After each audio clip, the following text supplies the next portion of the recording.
7월 둘째 주간입니다. 지난주에는 제가 불의 옥잠 이야기를 하면서 지속적으로 반복되는 사회적인 문제들에 대한 이야기를 드렸어요. 그러면 이번 주에는 왜 이런 문제들이 지속적으로 우리 사회에는 존재하느냐 하는 거죠. 여러 가지 이유가 있습니다.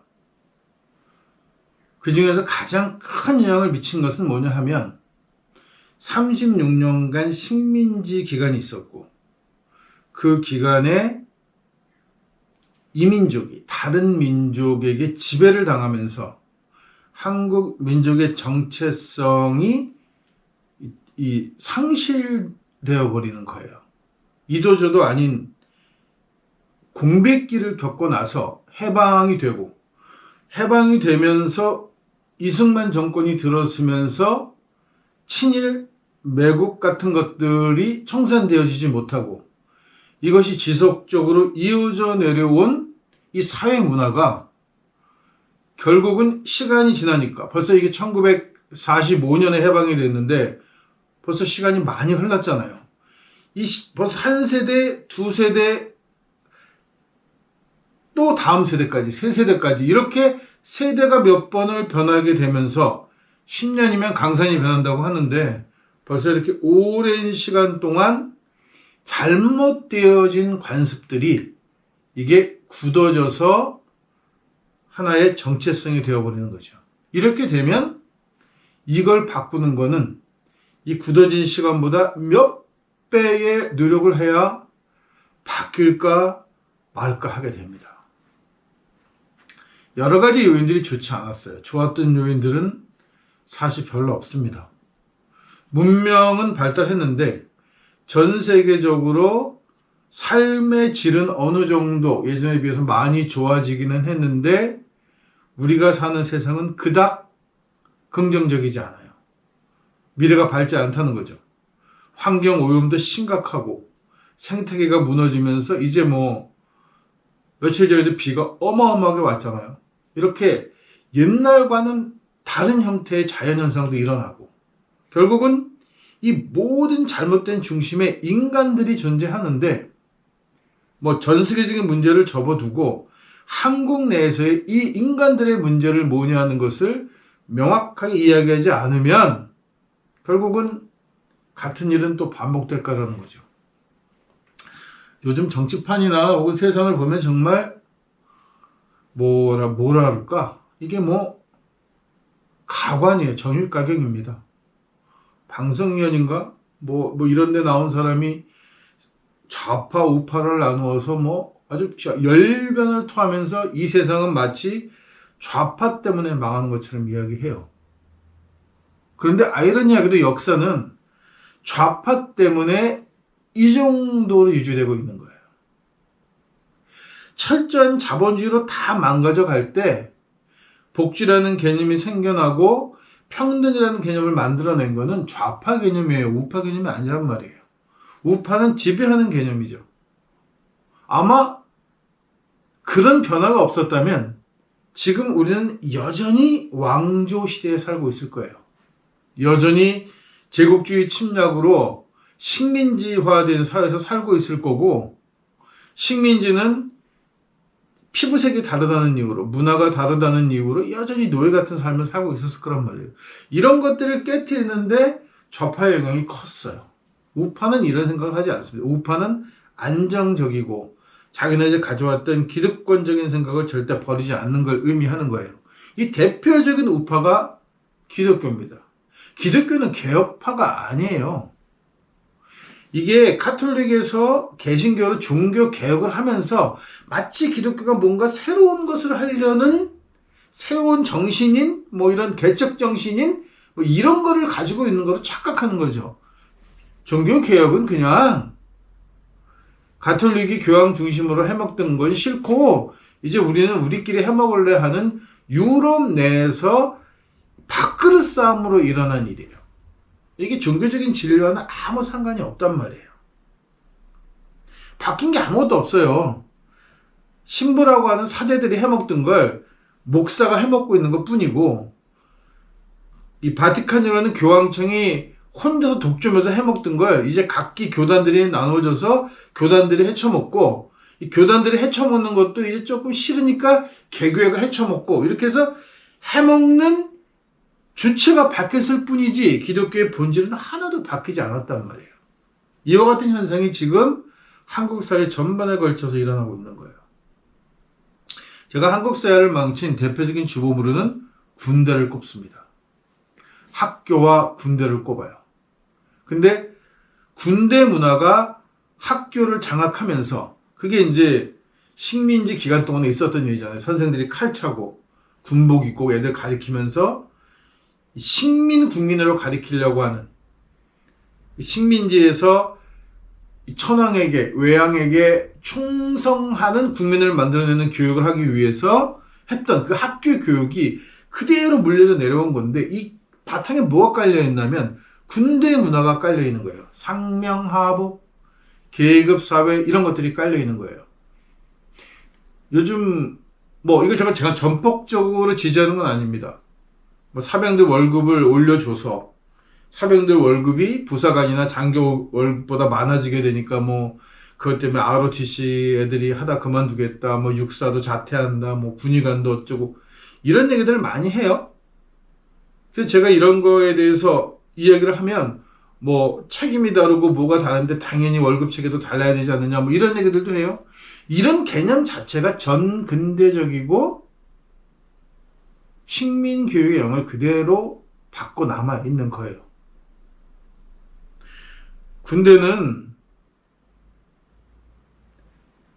모병제가 기본인 거죠. 즉, 군인이 되겠다는 사람들, 나라를 지키고 어떤 공동체를 지키겠다는 사람들의 직업으로 택하는 게 군인이에요. 그러니까 로마의 특징이 뭐였냐면, 나라가 살만하고 먹을만한데 누가 전쟁터에 나가서 죽고 싶겠어요. 그러니까 안 하죠. 그러니까 직업군인이라고 하는, 그걸 직업으로 해서 신분 상승을 보장해주고 출세하는 길이 되고, 그러니까 내내 그 로마 군대의 유명한 장군들이 결국 황제가 되는 거잖아요. 그런 성공하는 길이었기 때문에 군인을 택하는 거예요. 그런 메리트가 없다면 굳이 군대 갈 이유가 없었던 거죠. 애국심 때문에 군대를 간다? 서양은 그런 게 존재하지 않아요. 그러니까 서양은 사실 모병제라는 이름의 용병제도인 거죠. 돈을 많이 주고, 돈을 주고 대우를 해서 그 군대 생활을 하는 동안에는, 전쟁이 일어나지 않는 기간에는 월급을 가지고, 전쟁이 터졌을 때는 전쟁에서 자기가 전적을 가지고 진급을 하고, 경우에 따라서는 대통령도 될 수 있고 황제도 될 수 있는 출세의 기반이기 때문에 군인이 되는 거죠. 그렇게 만들어진 거예요. 반면에 한국은 외란이 터지거나 국난이 일어나거나 할 때마다 의병들이 나라를 지켰던, 즉 민초들이 내 땅, 내 공동체, 내 가족은 지키겠다고 하는 좀 독특한 형태의 민족이에요. 이거를 외인 강점기를 지나면서 식민 군대가 되면서 강제징용을 하게 되죠. 이게 결국 징집제로 이어진 거고, 그래서 징병제잖아요. 우리 때가 되면 남자들은 다 군대를 가야 한다, 이렇게 몰아놓고 이렇게 군인이 되려고 하는 게 아니고 필요에 따라 나라를 지켜야 하기 때문에 사람들을 모아놓고는, 이 모아놓은 군대는 식민 군대 방식으로 운영을 했다는 거예요. 모병제 군대 방식으로 운영을 하는 거예요. 내가 군인이 되겠다는 의지가 있어서 온 게 아닌데 병역의 의무를 다하러 온 건데도 불구하고 마치 직업군인들처럼 내가 이걸 직업으로 택해서 내 삶과 뭔가 발전을 하겠다고 생각하는 사람들처럼 대했단 말이에요. 이게 결정적인 잘못인 거예요. 그러면서 요새는 어느 특정 학과라고 얘기하긴 좀 그렇지만 간호학과를 태움이라고 하더군요. 왕따시키고 그 조직에서 갈굼하고 이런 게 굉장히 심한 거예요. 왜냐하면 바닥이 작거든요. 네가 여기서 간호사를 하려면 우리 말 안 들으면 너 취직할 데 없어. 이렇게 해서 먼저 간호사가 된 사람들이 다음번 애들을 지속적으로 괴롭히고 이게 전통돼서 남는 거예요. 이것도 일종의 군대 문화인 거예요. 진급하려면 잘 보여야죠. 갈수록 구멍은 좁아지는데 그 좁아진 맨 끝에 정점을 사기 위해서 군인이 됐는데 눈 밖에 나면 안 되잖아요. 그러니까 철저하게 조직에 충성하고 시킨 대로 하는 거예요. 이게 또 권력과 밀접하게 맞아 돌아가면서 주기적으로 군대가 군사 쿠데타를 통해서 집권을 할 수 있었단 말이죠. 그러니까 군인이 된다는 건 어떤 의미에서는 전쟁이 아니더라도 쿠데타나 뭐 군사 반란 같은 걸 통해서 권력자가 될 수 있는 길이 열려 있는 거예요. 그러니까 군대에 들어온 애들 중에 육사 출신자 그래들만 추려 뽑아서 하나를 만들고 권력에 대한 욕망을 심어주는 거죠. 그러니까 자기의 욕망을 채우기 위해서 아래 애들의 희생을 강요하는 것이고. 근데 그 희생 강요는 직업군인들끼리 해야죠. 쟤들은 그것을 위해서 어쨌든 간에 자기가 직업으로 택한 일이니까. 근데 징병제로 군대에 병역의 의무를 하러 간 사람들은 소위 끌려갔다고 표현하잖아요. 이 사람들은 명쾌하게 얘기하면 전쟁이 터졌을 때 혹은 나라가 위급했을 때 군인 역할을 하기 위해서 교육을 시키는 거니까 이 사람들은 교육생 취급을 해줬어야 해요. 들어오면 총 쏘는 법을 가르치고 전투하는 법을 상세하게 잘 친절하게 가르쳐주고 그런 것들을 익숙하게 될 수 있도록 도움을 줘야 하지 부하가 아니란 말이에요. 지휘체계에 있는. 지휘체계는 직업군인들 안에만 지휘체가 있는 거예요. 직업군인이 아닌데 왜 일반 징병에서 끌려온 사람들한테까지 계급체제의 지휘체계에 들어가 있냔 말이에요. 친절하게 가르쳐야 될 의무가 있는 거죠. 세금으로 월급을 주면서 세금 내는 사람들이고 세금 내는 사람들의 자식들이야. 이 자식들이 군대에 왔으니까 이 사람들이 전쟁이 터졌을 때 혹은 나라가 위급한 일이 생겼을 때 전쟁을 할 수 있도록 전투에 임할 수 있도록 기술을 가르쳐 숙달해주면 그만인 거지. 왜 이 사람들이 자기네들의 욕망과 진급을 위한 수단으로 사용되어야 하느냐는 거죠. 이번에 천행문 사건도 마찬가지잖아요. 그 전에 일어났던 뭐 포항 지역 물난릴 때 수륙 그 탱크 같은 거 띄워가지고 폼나게 막 사람들 구조하면서 해병대 위상을 올렸단 말이죠.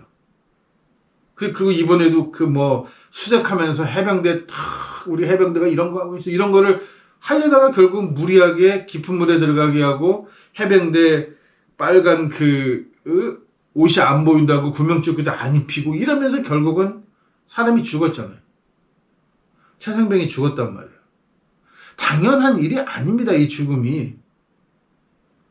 만약에 수색작전을 하다가 정말 수혜자들을 구하려고 하다가 어쩔 수 없는 상황에서 희생됐다는 게 아니고 희생당하지 않아도 되는 상황이고 안전장구를 착용해야만 하는 상황인데도 불구하고 그런 거 아무것도 없이 그냥 홍보용으로 이용해 먹었기 때문에 뭐 장군인가 모한가는 그 또래 같은 게 하나가 홍보용으로 자기 사병을 이용해 먹었기 때문에 안 되는 거예요. 이거는 당연히 책임을 받아야 하고 벌을 받아야 하는 거죠. 훈련소 중대장도 마찬가지예요. 지금 뭔데 규정에도 어긋나는 얼차례까지 줘가면서 사람을 죽음으로 몰아놓고 이게 어쩔 수 없는 그리고 다 늙은 목사하는 가수가 하나 나와가지고 일개 국회의원이 해병대 장군한테 나가라 말아 했다고 큰소리 쳤다고 격분을 하냔 말이죠. 일개 국회의원이라니. 여하튼간에 국회의원들은 국민들이 자기를 대표로 뽑아준 사람이잖아요. 국민을 대표하는 사람이고 해병대 장군이든 국무총리든 국방부 장관이든 뭐가 됐든 걔네들은 세금으로 월급 받는 국민이 세금으로 월급을 주는 사람들인데 거기다 대고 일개 국회의원 이런 말을 너무 자연스럽게 한다는 거예요. 이게 군대 문화가 정말 어디부터 잘못됐는지를 명백히 짚고 넘어가야 될 필요가 있다는 말이에요. 이걸 제대로 집어내지 않으면 이 잘못을 수정하지 않으면 한국 사회는 바뀌지 않아요. 지금 서서히 바뀌어가고 있죠. 구타도 많이 없어졌고 옛날 군대 같지 않다고 해요. 옛날에 군대 생활하는 사람들은 지금 군대를 보이스카웃이라고 부르는데 그럼에도 불구하고 이런 비리가 계속해서 끊이지 않는 이유는 뭐냐면 지금 대가리들, 장군들을 비롯해서 대가리들은 여전히 식민군대 때 구타가 만연하고 무슨 일이 일어나면 진급에 영향을 끼칠까봐 쉬쉬해서 덮고 소원술이 하나 나면 애들 갈고서 서로 때리게 하고 해서 결국은 불만 얘기하지 못하게 하고 이런 것들을 통해서 진급하고 그런 것들을 뒷수습을 해서 뇌물을 주고 유야무야 하면서 그 자리까지 올랐던 자들이 여전히 대가리에 있으니까 국민들 의식이 바뀌고 지금 군대 간 애들이 굉장히 개방적이고 자유로운 사고 의지를 갖고 있다고 해도 결국 그 조직에 들어가서는 다치고 상하고 경우에 따라서는 죽을 수밖에 없는 일들이 반복되어질 수밖에 없는 겁니다.